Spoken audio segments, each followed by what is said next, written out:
Bueno, muy buen lunes para todos. Ahí se está sumando muchísima gente.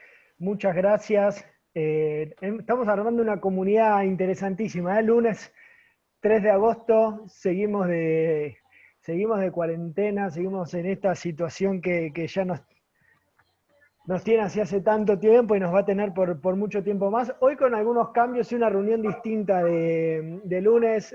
Tenemos una compañera nueva, Flor, que va a estar hablando de cuestiones contables, moratoria de impuestos. Está Martín Carlos por ahí, Matías Alonso Ron, está Hugo Rossi, Mauge detrás de la cuenta de Agromanagement, Luma Chay debe andar por ahí también. Tenemos una gran amiga como Meli Oliva también conectada, que ahí la veo. agromanagement.global@gmail.com para cualquier consulta que nos quieran hacer en la semana. Y ahora vamos a arrancar rápido, ya nos hemos pasado 4 minutitos de las 11, vamos a arrancar rápido con las novedades, pero quiero comentarles a todas las personas que están conectadas que a medida que quieran hacer alguna consulta o pregunta, nos pueden escribir al chat de la aplicación. Lo va a estar leyendo Mauge y vamos a estar respondiendo cualquier pregunta. También lo veo ahí a Gabriel Calderón conectado de Solar Latam. Ahora en un ratito vamos a estar contándoles otra cosa. Hoy cambiamos un poco la dinámica, ¿no? Vamos innovando con algunas cuestiones. Muchas gracias a todas las personas por sumarse y vamos a arrancar. Hoy cambiamos, en vez de cuestiones contables y de impuestos, arrancamos con parte de novedades legislativas y legales. Hugo Rossi, muy buen día, ¿cómo estás? Buen día, buen día. Hoy sí que arrancamos pum para arriba, ¿eh? Cambiamos impuesto por leyes, ¿eh? Esto es una fiesta total. Que alguien ponga reggaetón. Estamos, estamos locos hoy. Sí, sí, sí. Che, bueno, bienvenida Flor, qué bueno, qué placer, en reemplazo de Juan por hoy que estaba complicado, pero por lo menos sumamos al cupo femenino que nos venía, estábamos en falta con eso, así que gracias por Muchas ayudarme. gracias, un placer. Muchas gracias. Bueno, no, semana con un montón de novedades, algunas muy relevantes, sobre todo en el Poder Ejecutivo. Esta semana me voy a concentrar fundamentalmente en el Poder Ejecutivo, alguna cosa en el Legislativo muy importante. Hola Rafa Mayo, te veo conectado, gracias por la ayuda en la semana. Rapidito, como dijo Gonzalo, nos vamos hasta el 16 de agosto, ya salió el decreto, o sea, formalmente está prorrogada el aislamiento social preventivo obligatorio y el distanciamiento en diferentes lugares, con una novedad específica, que es esta nueva prohibición de las reuniones sociales. Vamos a ver, esto va a traer cola, evidentemente, porque realmente ya empieza a meterse en algunas garantías constitucionales. Vamos a ver si esta situación se prorrogara, qué derivaciones jurídicas puede llegar eventualmente a traer. Pero por lo pronto nos vamos hasta el 16 de agosto, inclusive con un nuevo decreto ya publicado de aislamiento y distanciamiento social preventivo obligatorio, sin grandes cambios respecto de dónde rige el aislamiento y dónde rige el distanciamiento geográficamente y por actividades, así que básicamente es lo mismo que venimos prorrogando. En la semana hubo varias novedades de diferente importancia, voy a hacer un popurrí. El Ministerio de Agricultura tuvo dos designaciones, una resolución de designación. Se aprobó el manual operativo del programa de asistencia para la agricultura familiar. Esto es relevante porque este es el manual que indica cómo hacer trámites para recibir aportes no reintegrables para empresas de la agricultura familiar. Ustedes saben que es un vasto número, sobre todo en diferentes regiones del país, que no son la pampa húmeda, pero también la hay en la pampa húmeda. Así que aquellos que tengan que hacer trámites propios o trámites para clientes que categoricen como agricultores familiares, ya está operativo, ya estaba aprobado el manual operativo por la resolución 1 del 2020 de la Secretaría. Atención con eso. El SENASA designó a la médica veterinaria Ana María Nicola como directora general de Laboratorios y Control Técnico de SENASA, un lugar importante, sobre todo para las empresas del rubro de químicos, digamos, así que, y para las veterinarias, así que importante saber que ahora hay un nuevo responsable de área. Saltando a distintos organismos, el Banco Central anunció que va a prorrogar otra vez más la norma esa tan conflictiva, la resolución 7030, la comunicación 7030, que regula el pago de las importaciones. Probablemente ustedes se acordarán en aquel momento cuando salió el primer cimbronazo que significó para buena parte de la cadena agropecuaria que necesita importar precursores o insumos para diferentes productos que utilizamos en el sector. Bueno, se va a prorrogar con alguna flexibilización, así lo anunció el miércoles el Banco Central. Finalmente lo habíamos anunciado, no es ninguna novedad, pero corresponde decirlo, el miércoles pasado se publicó en el boletín oficial la prórroga de la prohibición de despidos por 60 días, lo habíamos anunciado el lunes porque ya era un hecho, pero formalmente se publicó el miércoles. Una novedad interesante, y de vuelta, como hacemos siempre los lunes, sin entrar en consideraciones de ninguna índole política, pero sí jurídicas, el gobierno derogó el DNU de intervención de la compañía Vicentín, por lo cual todo el proceso de administración del concurso de la quiebra vuelve al juez natural, al juez del concurso, así que en principio por allí deberían encauzarse todos los trámites de los acreedores, y por fuera de ese juez solamente quedarán las responsabilidades penales eventualmente de los directivos o de los funcionarios. Pero es una novedad muy relevante desde lo jurídico, sobre todo, más allá de lo político, porque vuelve todo al juez del concurso, al juez natural, digamos, de la causa, ¿no? Respecto del Poder Legislativo, alguna cuestión interesante. Este 7 de agosto, dentro de 4 días, vence el protocolo de sesiones virtuales. Todos los bloques de los partidos políticos se pusieron de acuerdo durante la cuarentena en ir haciendo sesiones virtuales, lo que permitió que, a una cuentagotas, pero el Congreso más o menos funcione. De hecho, la semana pasada se aprobó la ley de teletrabajo, que ahora la vamos a comentar, gracias a que este protocolo está en pie, y vence en 4 días. La oposición, por lo menos el bloque mayoritario de Juntos por el Cambio, no confirmó todavía que vaya nuevamente a aceptar la prórroga de ese protocolo.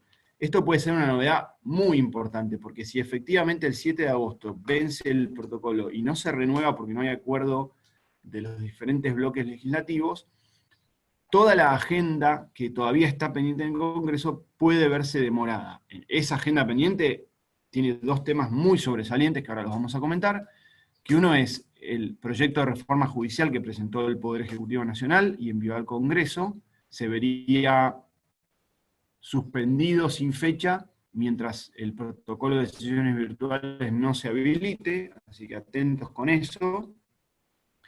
Y lo otro, y por eso le agradecía al doctor Rafael Mayo, que es un gran amigo, y que efectivamente se sanciona de manera definitiva, es la media sanción que ocurrió la semana pasada, de cambios a la ley de concursos y quiebras. Atención, este es un hecho muy relevante, que en principio llevaría buena parte de los plazos, y no quiero entrar en detalle hoy porque no es ley todavía, pero buena parte de los plazos de la ley de concursos y quiebras al mes de marzo del año que viene.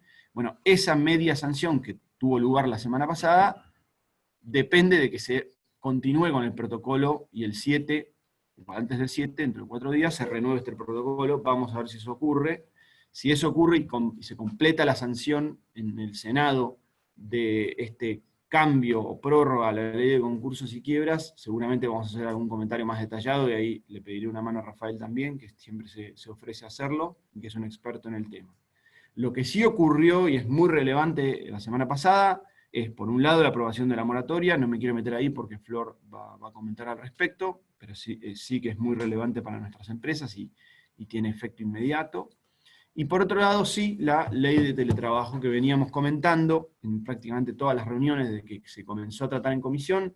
Habíamos advertido que era una ley que muy probablemente avanzara. Bueno, efectivamente fue sancionada, ya tenemos nueva ley de teletrabajo en la Argentina. Me animo a decir que, dadas las circunstancias, en tiempo casi récord, se legisla sobre un tema tan profundo y que va a tener tanto impacto en las empresas. Tiene un montón de puntos interesantes e importantes a tener en cuenta para la práctica de nuestras empresas. Fue una ley que se votó de manera dividida. De hecho, el Senado votó por 40 votos a favor y 30 en contra, o sea, muy dividido. Hay que tener en cuenta que en la Argentina, de acuerdo a un estudio de CIPEC, hay alrededor de 3.300.000 empleos que pueden hacerse total o parcialmente en forma remota, ¿no? La ley trae varios puntos conflictivos. La mayoría tienen que ver, y hago un pequeño comentario porque habíamos dicho que lo íbamos a hacer una vez sancionada, la mayoría tiene que ver, de los puntos conflictivos, con, de alguna manera, inmiscuirse en lo que la ley de contrato de trabajo establece como facultades de dirección y organización del empleador. O sea, el empleador, naturalmente, tiene la posibilidad de organizar muchas de las tareas, horarios y modalidades de trabajo de sus empleadores bajo ciertos límites. Esta ley básicamente introduce cambios en esas facultades de dirección y organización, y por eso muy buena parte de las entidades o cámaras empresariales salieron a criticarla, desde la UIA, la Cámara de Empresas del Conocimiento, la Cámara de Software, entre otras, ¿no? Pero básicamente, datos muy importantes a tener en cuenta. Esta ley aplica a todo trabajo virtual, incluso el trabajo virtual parcial. Todos sabemos que muchas empresas antes de la pandemia ya venían dando viernes de home office, por ejemplo. Es una modalidad relativamente habitual. Bueno, esta ley aplica también a esos casos. Esto es muy importante. No es solamente al trabajador que hace totalmente trabajo virtual. Así que atención con las empresas que den ese tipo de trabajo. Y por supuesto aplica a todo tipo de trabajador, calificado, no calificado, profesional, no profesional. Básicamente introduce una limitación a la jornada laboral, esto es muy importante, bajo el nombre de derecho de desconexión. Lo que dice es que los sistemas tecnológicos que utilice la empresa para dar teletrabajo tienen que automáticamente limitarse a determinado horario una vez cumplida la jornada laboral. Esto fue muy criticado porque naturalmente una de las cosas que permite el teletrabajo es la flexibilidad en las franjas horarias. Y sin embargo lo que se está haciendo es pretender que no tenga esa flexibilidad, la ley así lo dice, y además complica probablemente las tareas por objetivos. Aquellos profesionales, sobre todo en nuestras empresas, que trabajan más por objetivos que por horario, o rango horario, evidentemente las empresas van a tener que tomar muchos recaudos a la hora de comunicarse, por ejemplo, con correos electrónicos u otros medios tecnológicos con esos empleados fuera del rango de su franja laboral. Este es uno de los puntos más conflictivos. O por otro lado, la ley obliga a las empresas a otorgar interrupciones de la jornada laboral para quienes tengan personas a cargo. Supongamos un padre o una madre que tiene hijos menores a cargo, las empresas están obligados a darles interrupciones de jornada cuando no lo están en el caso de los trabajadores presenciales. Es decir, que acá hay de alguna manera una discriminación respecto de los trabajadores que hagan trabajo presencial. Esto puede traer reclamos dentro de la empresa. Fulanito se fue a trabajar teletrabajo y tiene X tiempo libre en el día para atender a sus hijos menores, y yo que tengo hijos de la misma edad, pero vengo acá, no me puedo ir media hora antes o una hora antes. Atención con ese punto que indudablemente va a traer conflictividad en la práctica. El otro punto conflictivo, y voy terminando para darle paso a los chicos, es lo que se llamó la reversibilidad. Es decir, en criollo, los trabajadores a partir de ahora van a poder pedir cuando quieran y sin expresar motivo y sin previo aviso que quieren volver al trabajo presencial. Esto es altamente complicado, sobre todo en ciertos casos, porque justamente cuando uno prevé un puesto laboral total o parcialmente virtual, está liberando ese espacio físico para otra persona o directamente eliminando ese espacio físico. Si el trabajador a su solo pedido, y no puede hacerlo el empleador, sin expresar motivo y sin previo aviso, puede solicitar volver a la modalidad presencial, de alguna manera el empleador casi que tiene que tener siempre abierto ese espacio de trabajo, casi que en reserva. Atención con esto, porque en las empresas donde hay mucha modalidad virtual, sobre todo en ciertos rubros del conocimiento, esto puede tener un impacto importante en los costos. Hay otro punto muy relevante que es el tema de los accidentes y enfermedades laborales. Ustedes bien saben que en la modalidad presencial tradicional, los accidentes y las enfermedades que ocurren durante la jornada laboral y como consecuencia de la actividad laboral, tienen un régimen, que es el de ART básicamente, y aquellos que ocurren fuera de la jornada laboral y no como consecuencia del trabajo son enfermedades o accidentes inculpables. Bueno, obviamente porque muchas veces el teletrabajo se da en las viviendas, en las casas, acaba de haber una zona gris. Un trabajador que tuvo un accidente o tuvo un enfermo, se enfermó en su casa haciendo teletrabajo, ¿debe ser cubierto por la ART o no? La presunción que establece la ley es que son enfermedades o accidentes laborales, pero atención que esto podría implicar una nueva pequeña industria del juicio de trabajadores y empleadores que discutan si eso es así, y con una prueba muy difícil, porque hay que demostrar lo que ocurrió en un lugar distinto al de trabajo, ¿no? Atención con esto. Hay toda una limitación, por otro lado, para contratar empleados extranjeros. Esto también es un tema muy importante, sobre todo en la Argentina, donde hay muchos extranjeros trabajando en modalidad virtual, en empresas del conocimiento. Vamos a ver también qué reglamenta el Ministerio de Trabajo sobre este punto. Y después, por otro lado, se le pide a las empresas que se acrediten como posibles dadoras de trabajo virtual ante el Ministerio de Trabajo y digan qué software van a usar. Esto también tuvo bastantes críticas, porque en definitiva es una decisión privada de cada empresa qué software usa de gestión o de trabajo remoto, y a partir de ahora van a tener que hacerlo público informándolo ante el Ministerio de Trabajo. En definitiva, y para cerrar la introducción de esta semana, todo o mucho queda vinculado a lo que ocurra en la reglamentación que tiene que dictar el Ministerio de Trabajo. El ministro de Trabajo de la Nación ya dijo que se va a abocar a ese trabajo.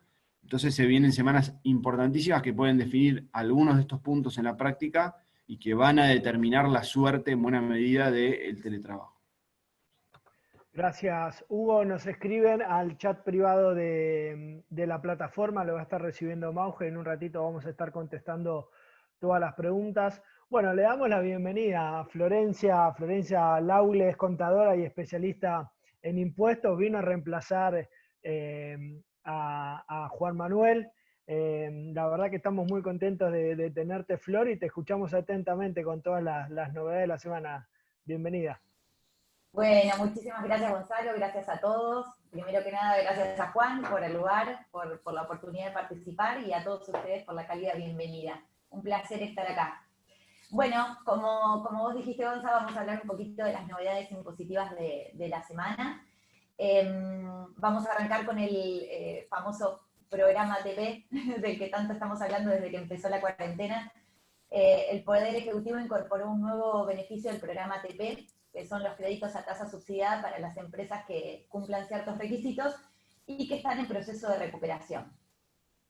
El crédito a tasa subsidiada va a consistir en una financiación cuyo importe se va a calcular por empleado, va a ser de un máximo de 1,2 veces el salario mínimo vital y móvil, es decir, un máximo de 20.250 pesos por empleado, y no va a poder exceder el ingreso de la remuneración neta de cada uno de los trabajadores que forman parte de la plantilla de la compañía al mes de mayo de 2020.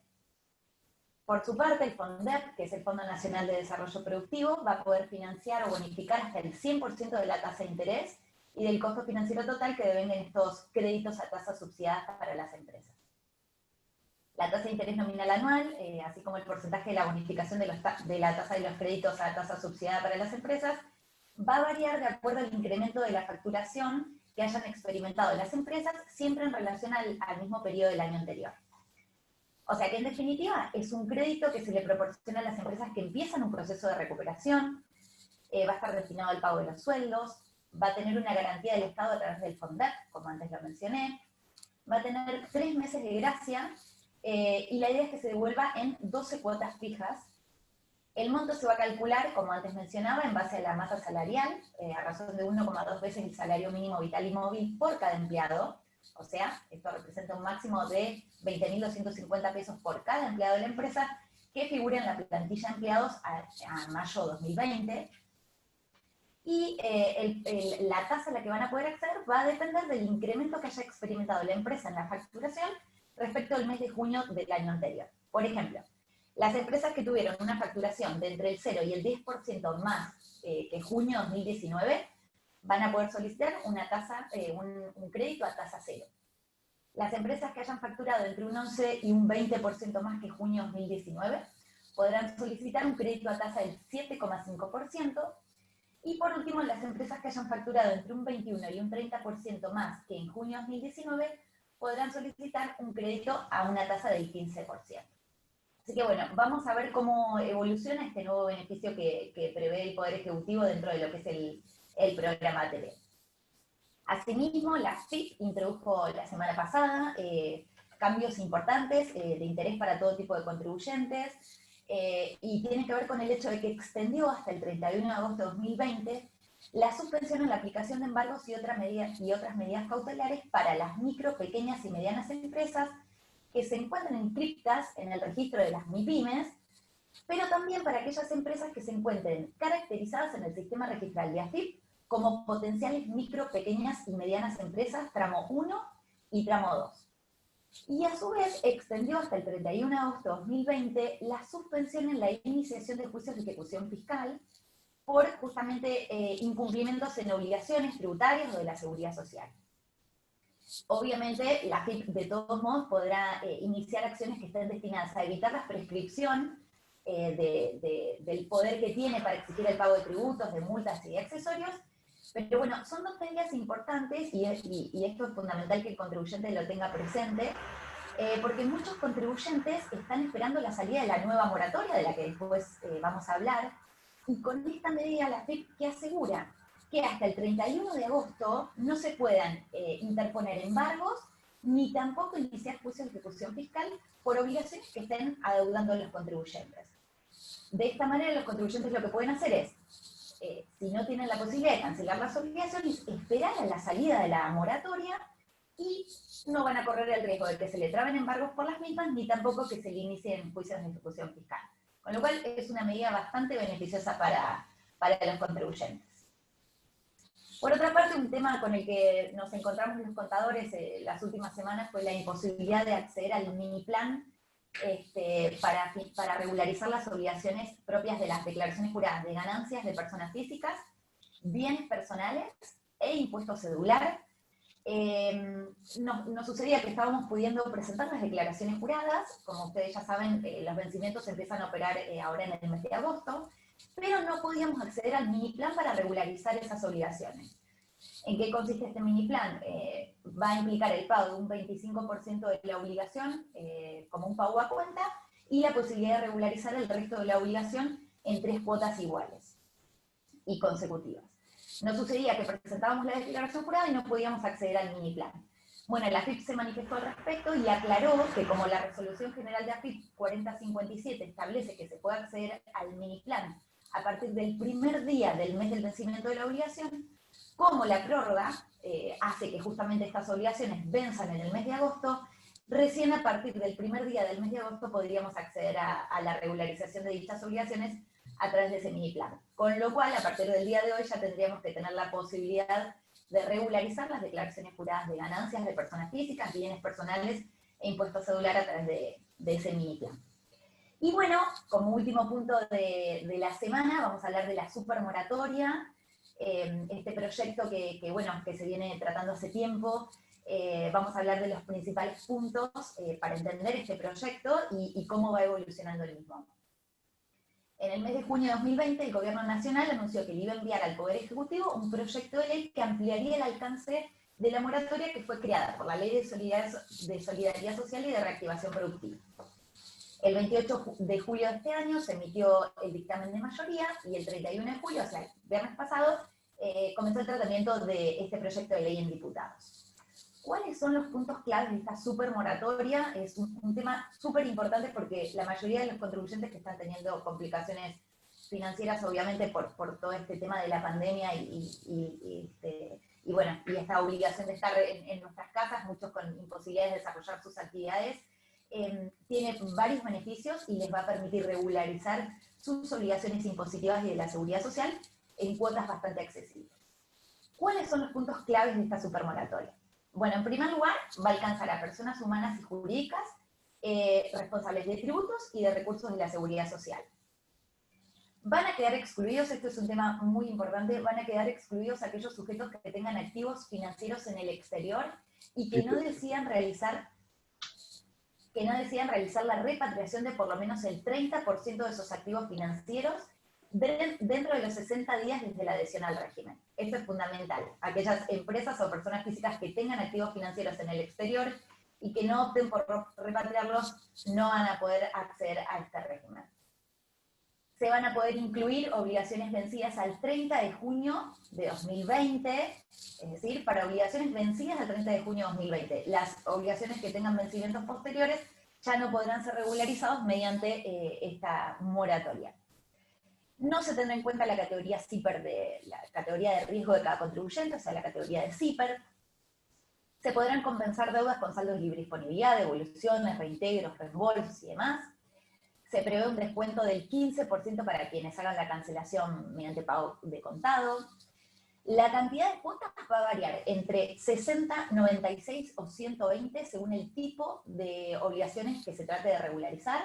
Y se habla de una tasa fija del 2% mensual para las 6 primeras cuotas Y a partir de la séptima cuota, una tasa Batlar en moneda nacional en bancos privados, pero bueno, aseguran una tasa fija del 2% mensual hasta enero de 2021, lo cual es bastante favorable.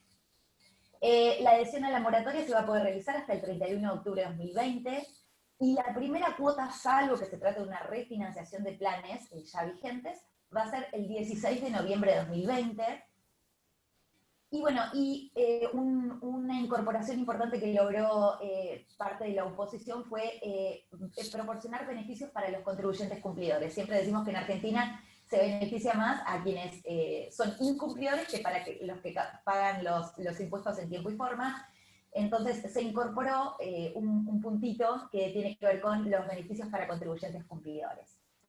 Por un lado, se prevé para los monotributistas la exención del componente impositivo en una determinada cantidad de cuotas, según la categoría a la que pertenezca el contribuyente, con un tope de 17.500 pesos.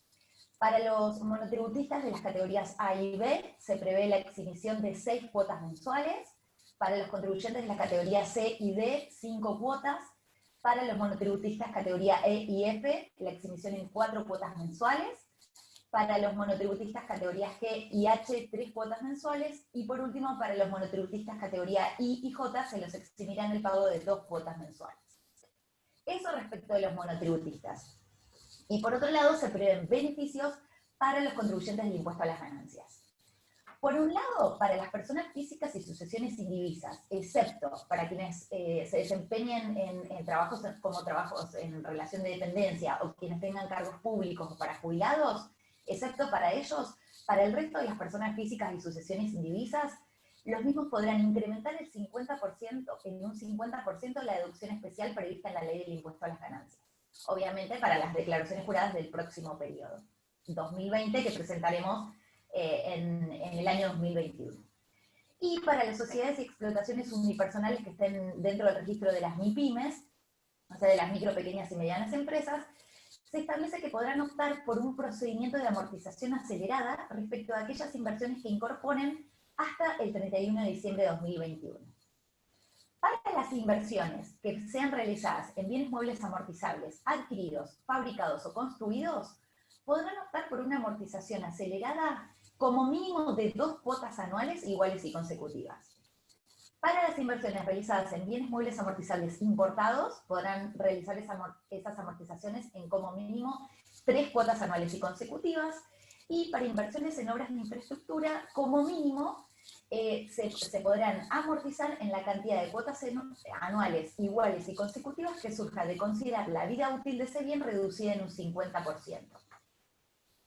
¿Cuál es la ventaja de tomar una amortización acelerada? Bueno, obviamente la amortización es un concepto que se deduce al momento de realizar el cálculo del impuesto a las ganancias, y si nosotros un bien lo amortizamos en menor cantidad de años, obviamente la amortización va a ser mayor, y por ende la utilidad o la ganancia sujeta a impuesto de ese año va a ser menor también.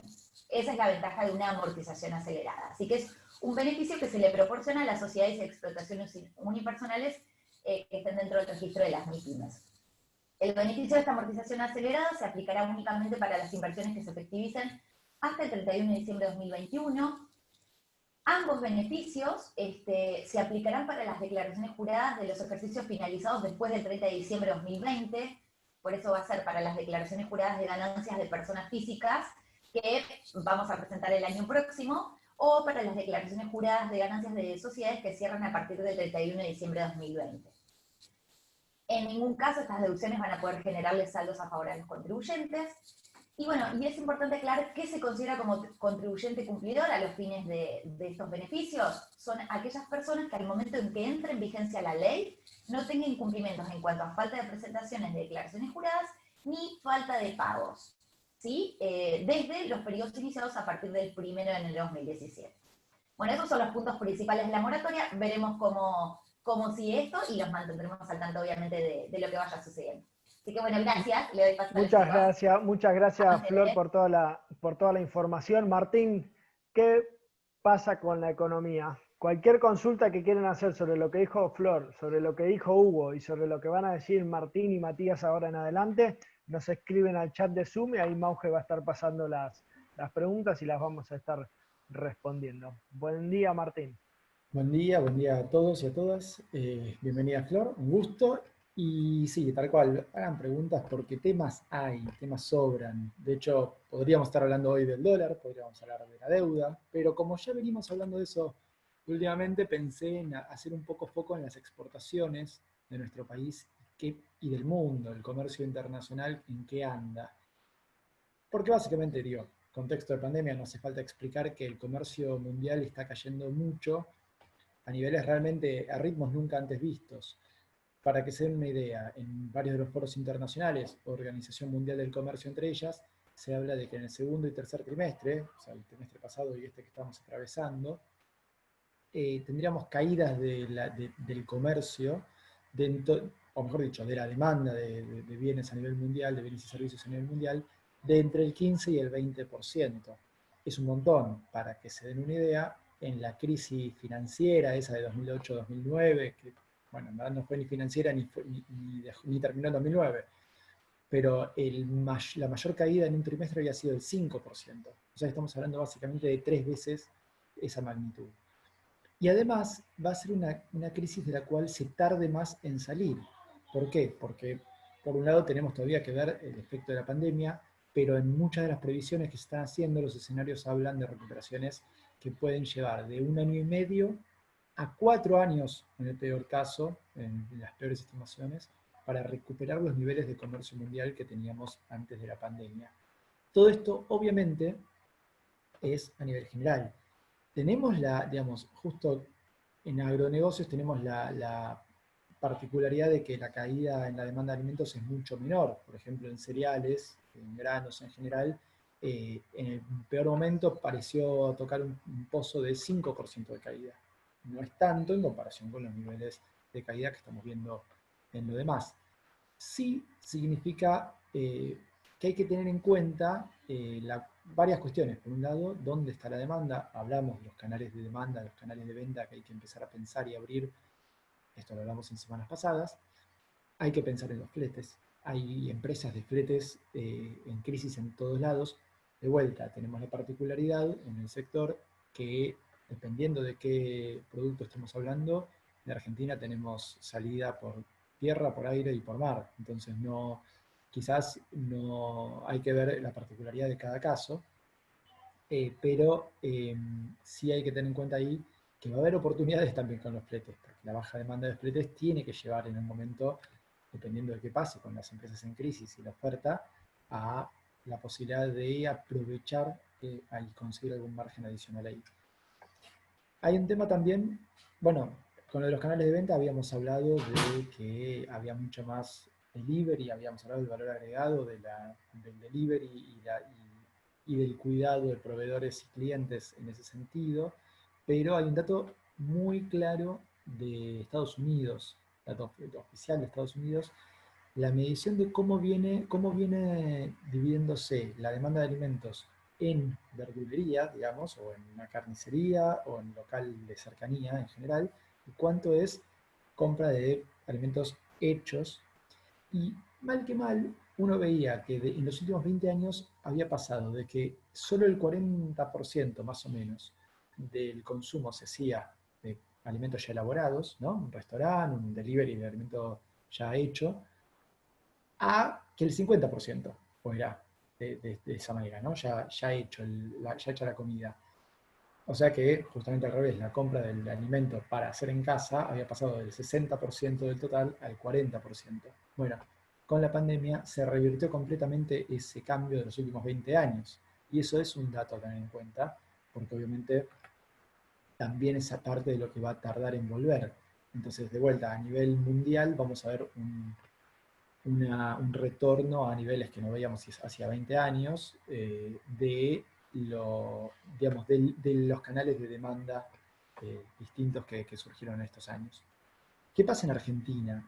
En Argentina tenemos datos hasta junio, primer semestre, para todo lo que es exportaciones, y hay que mirarlo con un buen ojo porque hay mucho dato de los récords que se baten. Por ejemplo, el superávit comercial de los últimos 12 meses fue el más alto de los últimos 30 años. O sea, cuando yo tomo julio 2019, junio de 2020, hacía 30 años que no acumulábamos los 18.400 millones de dólares de superávit comercial que se lograron ahí.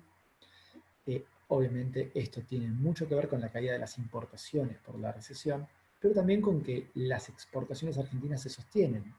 Es más, ahora tiene un par de datos, pero se sostienen bastante. De todas maneras, se sostienen bastante, en términos agroalimentarios. De todas maneras, como tenés problemas en muchas otras exportaciones que sí caen, como puede ser, por ejemplo, todo lo que es autopartista y automotor, comercio que depende mucho de Brasil, hoy en día las exportaciones totales de Argentina están en su nivel más bajo desde el año 2009, desde la crisis mundial, la mayor crisis mundial de los últimos 70, 80 años, antes de esta que estamos viviendo ahora. Un par de datos. Obviamente las bajas más grandes vienen siendo a los países más afectados. En particular en junio vimos que el comercio con Brasil se redujo a la mitad, básicamente.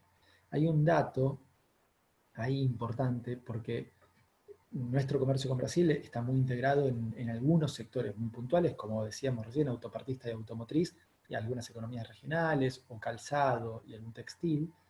¿Y esto qué significa? Que al caer mucho esa demanda de esos sectores, Brasil no dejó de comprarle tanto a todo el mundo como dejó de comprarle a Argentina.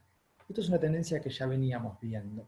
Yo siempre cuento esta historia, pero creo que la hemos contado acá. Cuando nace el Mercosur, Argentina pesaba más o menos el 12% de todo lo que Brasil importaba.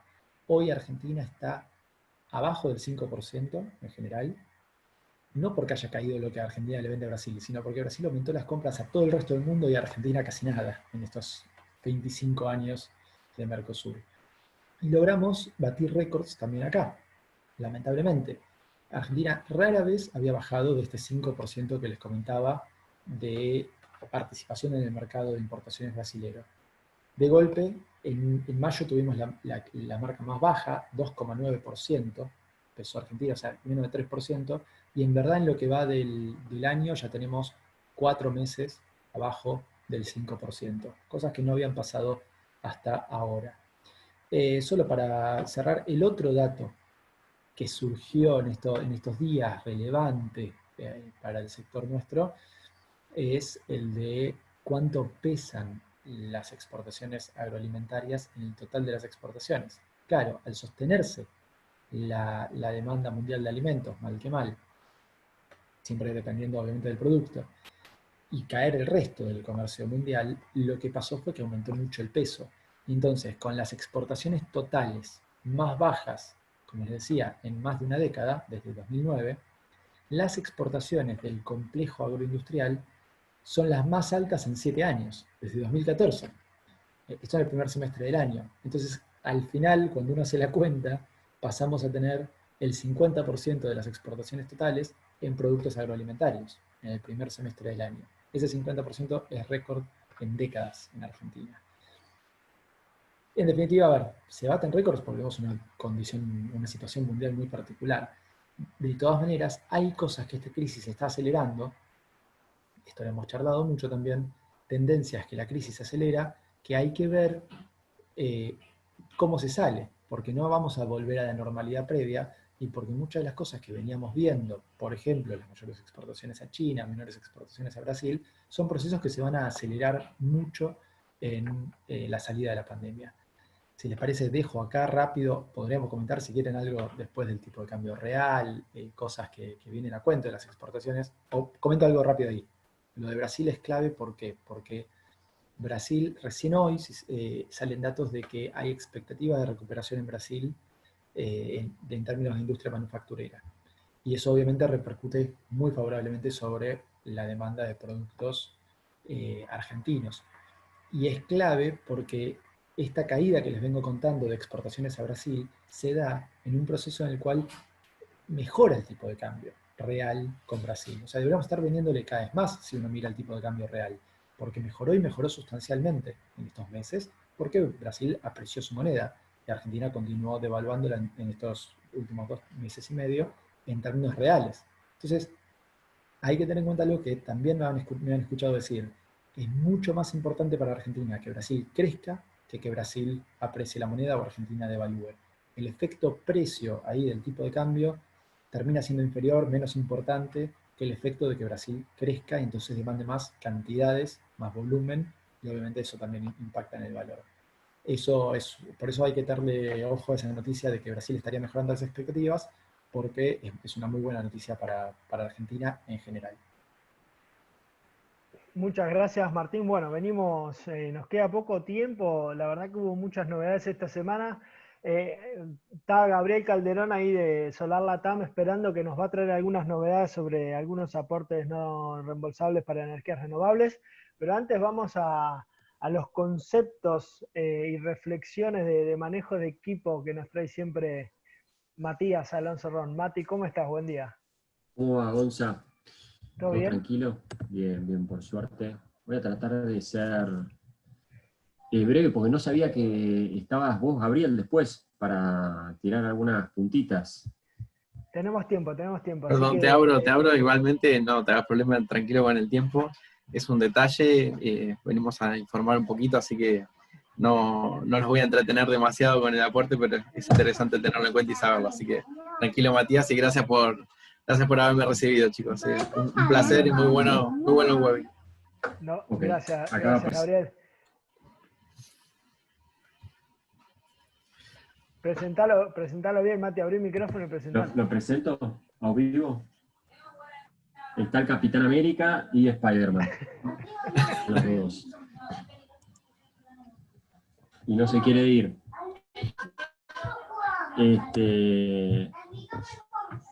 A ver, anda para allá, campeón. Deja el chupete. Bien. Se va. Esto es audio. Televisión, ¿verdad? Ahí se fueron. Todo tuyo, Mati. Perdón por la interrupción. No, por favor. Ninguna interrupción.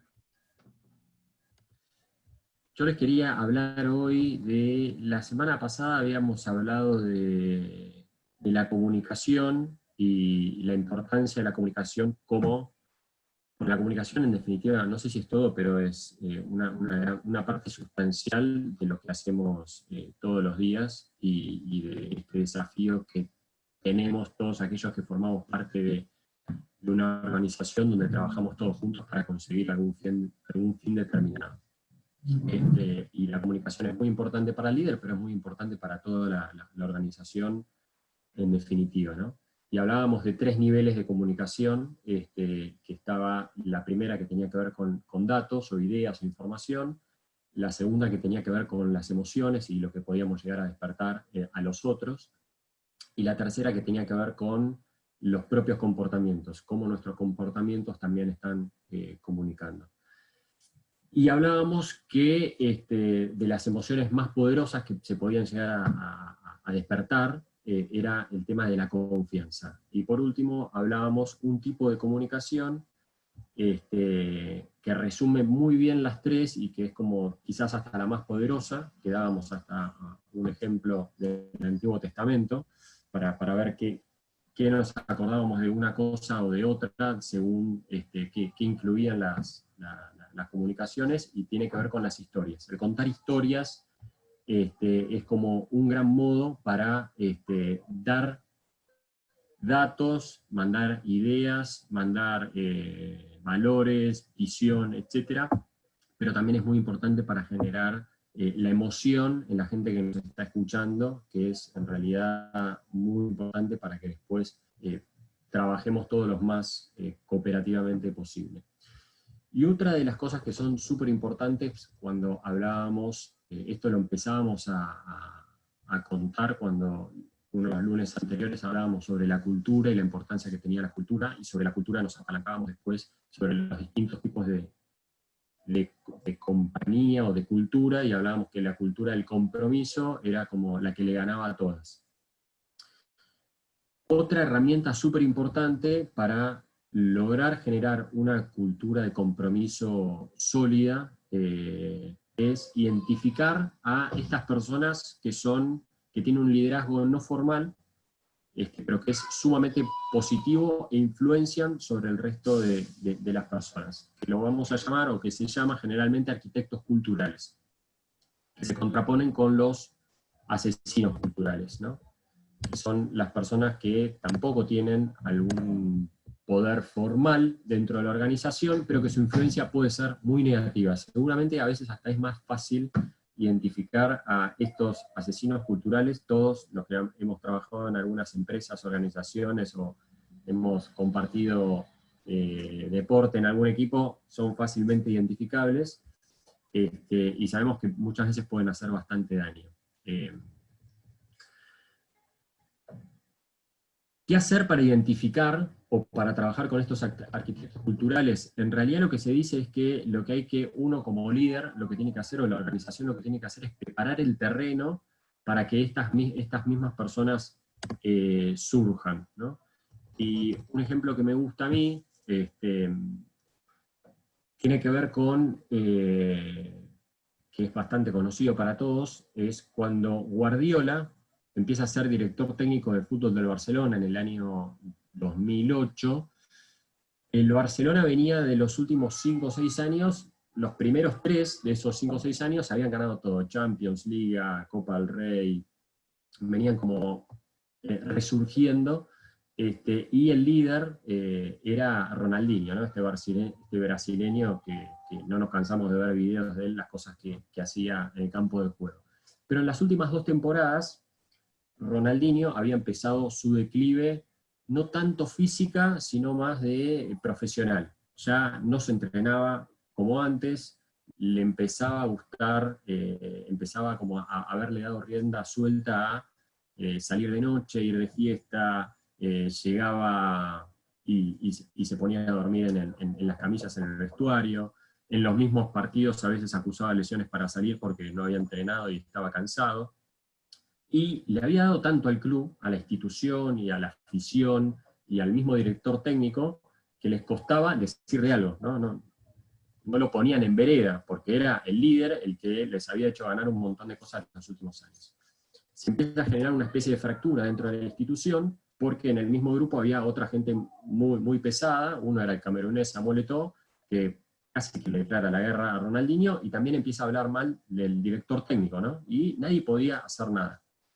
Y otra cosa que identifican como muy peligroso es que él empieza a dar como un muy mal mensaje a figuras incipientes por el cual el club apostaba mucho. Uno de ellos era Lionel Messi, que tenía 16, 17 años, Ronaldinho para él era todo, y empezaba a copiar comportamientos de Ronaldinho. Entonces dicen que la misma gente de la comisión directiva decía, hay que hacer algo porque este tipo nos va a pudrir a este chico que creemos que va a ser bueno.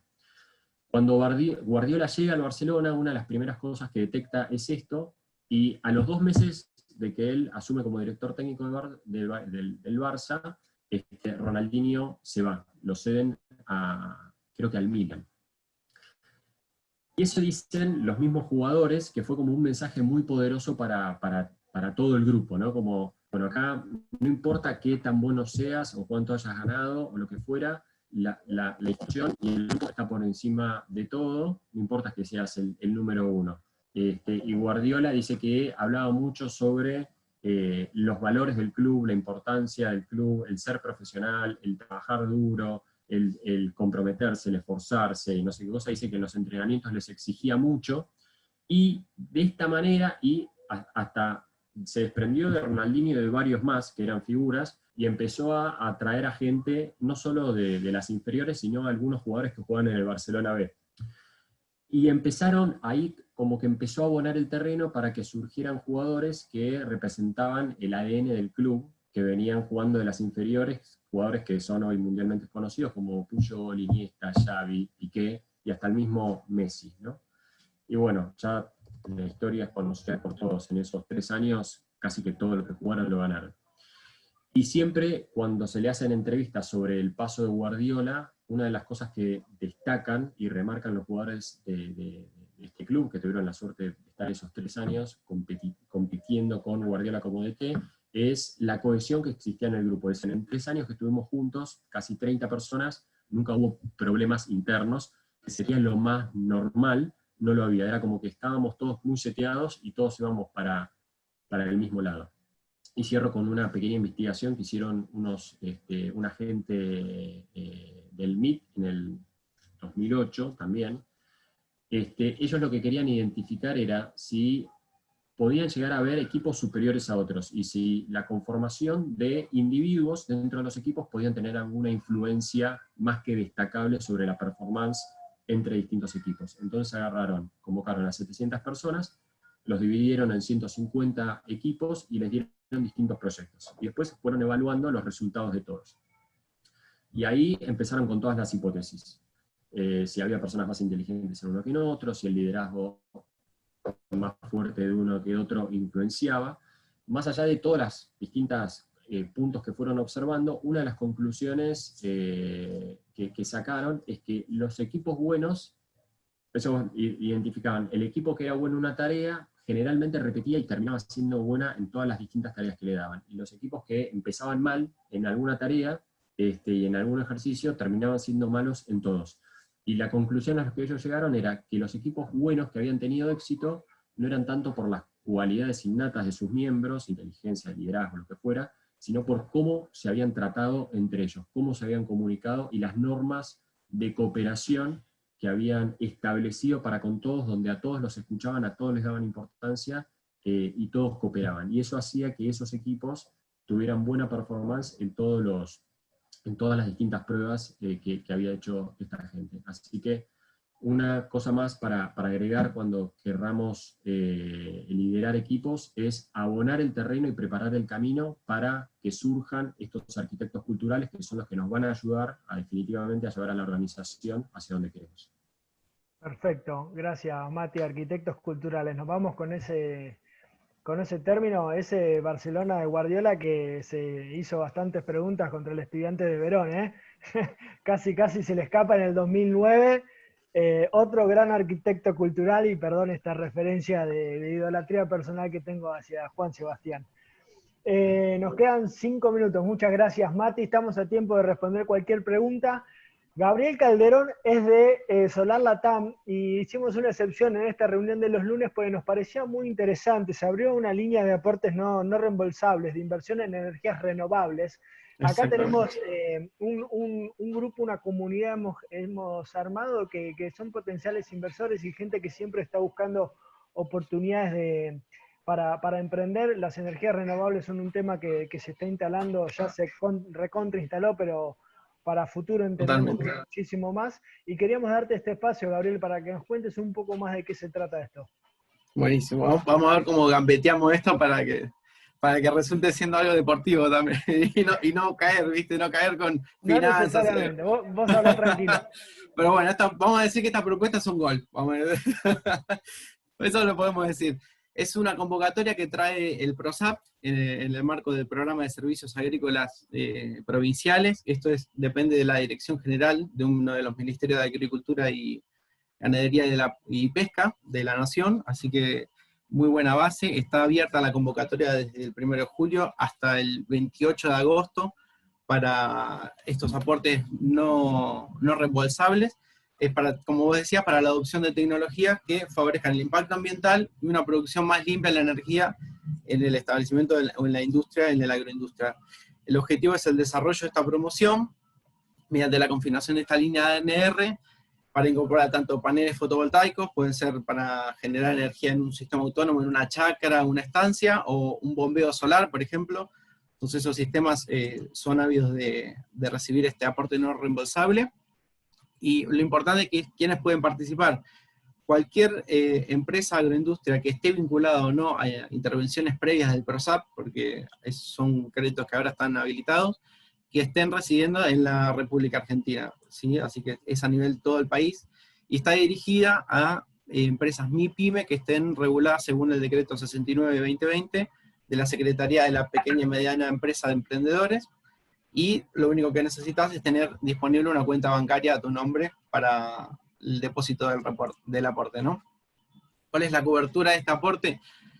Ayuda hasta en el 60% de una inversión total, o con un tope de $30.000 por inversión, y hay un cupo total de 35 millones de pesos para la incorporación de estos créditos. Estamos habilitados ahora para enviar solicitudes, con una pequeña solicitud en donde se llena con los datos de la empresa y la propuesta, que es una propuesta técnica llave en mano con instalación y todo, que se incluye en el aporte no reembolsable, se sortea a finales de agosto en el cupo de las empresas que se hayan inscrito, ¿no? Se incluyen todas las certificaciones, bienes de capital, infraestructura, dimensionamiento, instalación, todo lo necesario para que esta propuesta sea, digamos, instalada y esté en funcionamiento, así que el aporte no reembolsable no es solo por los bienes, sino que es por la instalación en el total. Eso es muy importante tenerlo en cuenta y saberlo. Y tienen, bueno, distintas modalidades de aporte de fondos que pueden ser directamente al proveedor o a la entidad financiera que financia a través de esto, por ejemplo, un banco con el que vos compres la instalación, el aporte va directamente a ese banco, o directamente el aporte se hace al 100% al beneficiario. Digamos, hay distintas ramas en las que se pueden enfocar este aporte no reembolsable según la forma en la que se pague, ¿no? Se consta de 3 etapas: es completar un formulario con una propuesta de la inversión, que es esta propuesta técnica que nosotros presentamos, y una presentación formal de la documentación necesaria, que incluye, bueno, la documentación de la empresa, y un poco la exploratoria de por qué este proyecto de inversión en energía sería beneficioso para la PYME, y en qué marco se desarrolla esta potenciación del impacto ambiental y el impacto tecnológico, ¿no?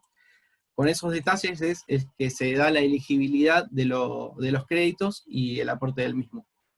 El formulario es muy sencillo, es una declaración jurada, una introducción, la información del solicitante, el plan de inversión, la implementación del proyecto, como te decía, y los indicadores que den que esta inversión sea ambientalmente y tecnológicamente beneficiosa, ¿no? Es tanto para personas humanas como para personas jurídicas, con la presentación de la información correspondiente, y incluye un formulario, digamos, la presentación incluye un formulario en el que se detalla todo esto, y mediante Solar Latam, digamos, nosotros estamos ahora cotizando y haciendo la solicitud de este crédito, así que tenemos tiempo de acá hasta el 28 de agosto para hacer la incorporación, que mediante este crédito y la incorporación de energías hoy en día avanzó mucho, digamos, la solicitud de información, así que estamos muy afinados con esto, así que los invitamos a todos a que entren en la página, ahí dejan el contacto mío, tanto por WhatsApp o un llamado, o a Comercial Solar Latam. Estamos dispuestos a contestar cualquier consulta que tengan de esto, o de la implementación de la energía solar en general, es para lo que estamos. Así que muchas gracias por el espacio, y justito con el tiempo, creo, así que... No, estamos bien. Gracias, Gabriel. Ahí le que... comentamos que en el chat público de la plataforma dejamos el contacto Solar Latam, comercial@solarlatam.com, y también un teléfono celular para que puedan hacerte cualquier consulta. Es interesante en este espacio de los lunes, mira, hoy hablamos de moratoria con Flor, hablamos de la ley de teletrabajo y muchas cosas más con Hugo, hablamos de exportaciones, hablamos de arquitectos culturales y del Barcelona de Guardiola, y también dejamos una alternativa de crediticia y de inversión en energía solar. Yo creo que ya estamos para cerrar con un monio a esta reunión de los lunes, que fue muy buena y muy provechosa. Esperemos que la hayan disfrutado. Muchas gracias, Gabriel, por traernos esta propuesta. Muchas gracias a vos, Gonzalo, gracias a ustedes. Quedamos en contacto. Cualquier duda, agromanagement.global@gmail.com, nuestra comunidad, nuestro mail ya lo tienen, estamos a disposición. Mucha suerte, Gabriel, con esto hasta el 28 de agosto, estamos a tu disposición. Muchas gracias, excelente, Florencia, por haber reemplazado a Juan Manuel, y esperamos tenerte de nuevo pronto. Todo bien con Juan, pero... Muchas gracias, un placer. Hugo, muchas gracias por todas las novedades en la ley y el proyecto de teletrabajo. Vamos a estar también atentos a ver cómo sigue progresando eso, más allá de que, bueno, las cartas ya están arriba de la mesa. Gracias, Mati, saludos a la familia también por ahí con los arquitectos culturales y los asesinos culturales, un término mucho más duro, pero bueno, también a desarrollar, hay que tener cuidado.